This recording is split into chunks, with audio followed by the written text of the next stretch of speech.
Hello everyone, मेरे YouTube channel स्टेबन Hindi में आप सभी का स्वागत है। ठीक है, तो आज का हमारा टॉपिक है वाक्य विचार। वाक्य विचार की परिभाषा, वाक्य विचार किसे कहते हैं, वाक्य विचार क्या है, हम वाक्य विचार के कितने भेद हैं, हर चीज़ को बहुत ही अच्छे से देखेंगे। ठीक है, तो आप मेरे वीडियोस को पूरे लास्ट तक वॉच करें और कहीं भी कोई प्रॉब्लम हो तो कमेंट सेशन में कमेंट ज़रूर कर दें। ठीक है, तो चलिए आज हम देखते हैं वाक्य विचार।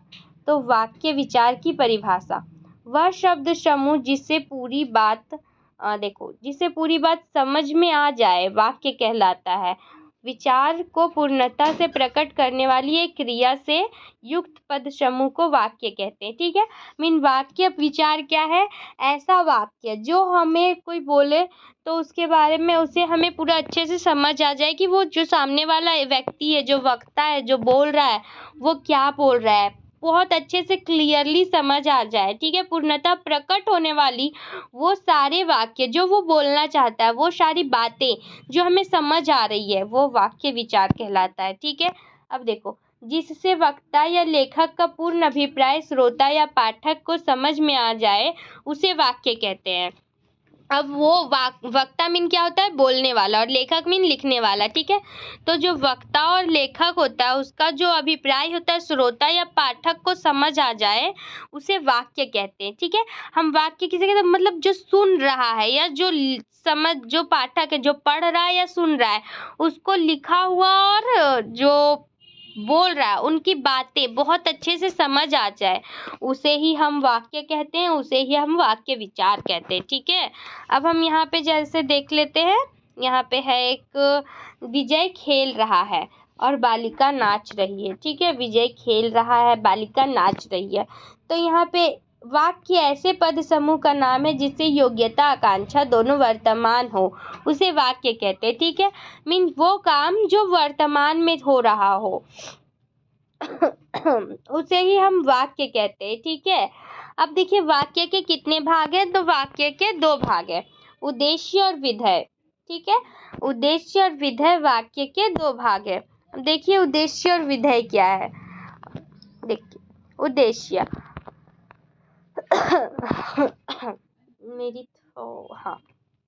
उद्देश्य क्या है? वाक्य का वह भाग जिसमें किसी व्यक्ति या वस्तु के बारे में कुछ कहा जाए उसे उद्देश्य कहते हैं। ठीक है, वाक्य का वह भाग जो सेंटेंस है उसका वह भाग जिसमें किसी व्यक्ति या वस्तु के बारे में कुछ कहा जा रहा हो उसे हम उद्देश्य कहते हैं। जैसे वाक्य में जिसके विषय में कुछ कहा जाए उसे उद्देश्य कहते हैं।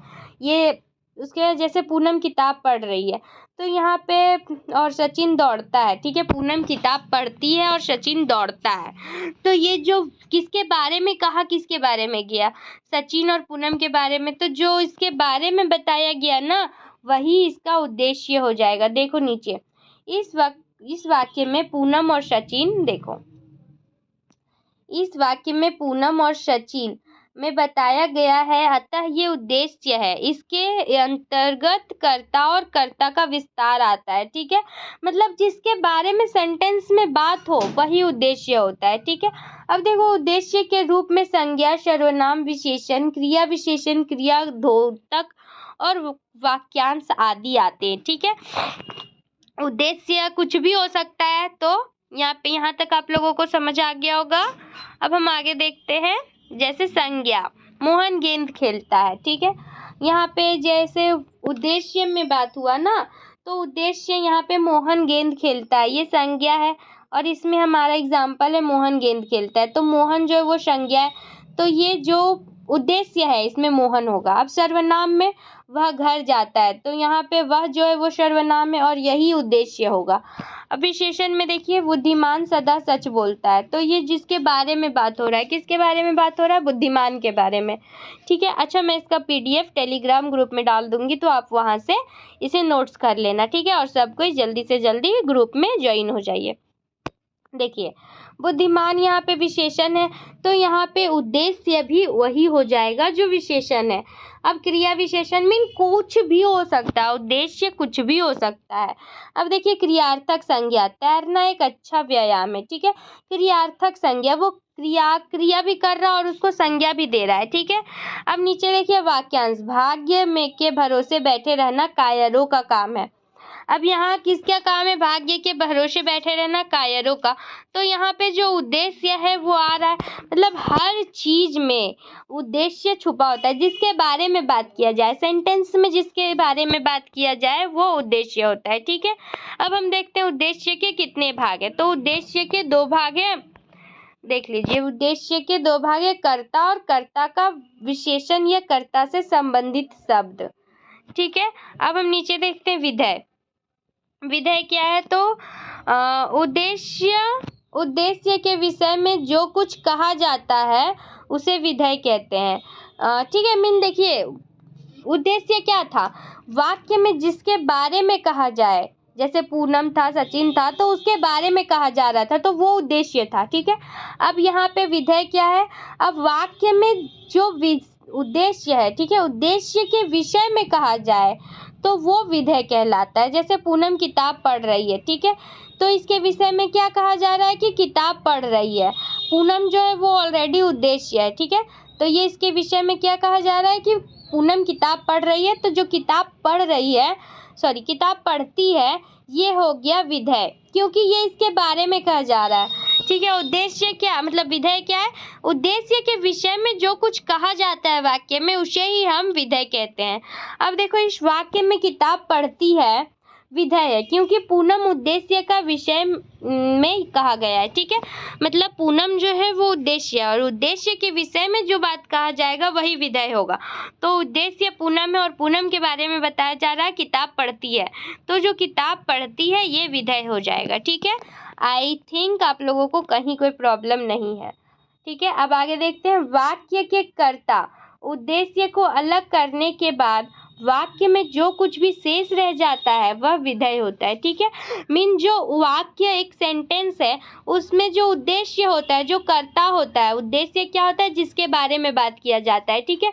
तो उस सेंटेंस, उस वर्ड को हटा दो, उसके बाद जो कुछ भी वाक्य में बच जाएगा वो सारी चीजें विधेय है, ठीक है।